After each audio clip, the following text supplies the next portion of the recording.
Traditions like candy stripes and the victory flag and Chuck Crabb's voice are what make IU basketball so special. But unexpectedly, Crabb officially called it a career in Bloomington. Our Olivia Ray went one-on-one with the iconic Indiana announcer about his decision to walk away.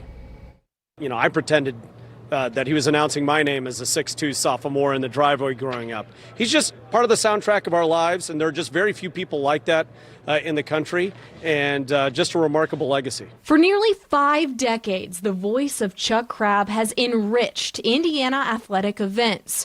And by his math, 800 and almost 50 games, 400 plus women's games, 130 football games that I announced for 26 years, and the track and field, my involvement I've had with the cheerleading program. It's going to be the people, Olivia, that I'm going to miss so greatly. Along with Crabb's unmatched devotion to his Hoosiers, another skill that made him so brilliant behind the mic was his ability to pick up on sometimes the less obvious signs unfolding in front of him. And that's the simple way to explain why his decision to retire came so suddenly. Clincher was, within the last 2 weeks, 26-year colleague and friend, dear friend, John Harmon, passed away. And with that, I heard so many people come up to his wife and say, it's just a shame he didn't have a chance to retire and be with you. That made me think long and hard.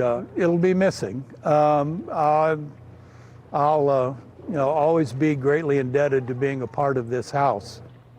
After 45 years of sharing his iconic voice with Hoosier fans, a staple was missing from the scores table here in Assembly Hall this February, as Chuck Crabb has officially retired as the public address announcer of Indiana. But he did so without a formal goodbye.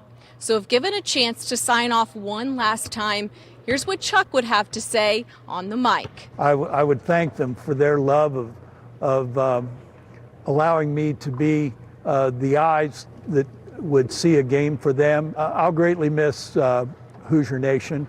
I'm a part of it, proud alumnus, and will look forward to cheering on Indiana as much as I possibly can. And as I would close, I would say it's all for the glory of old IU. And Indiana is all for you. Chuck, enjoy retirement. Olivia Ray, Wish TV, wishtv.com, and follow us on Facebook.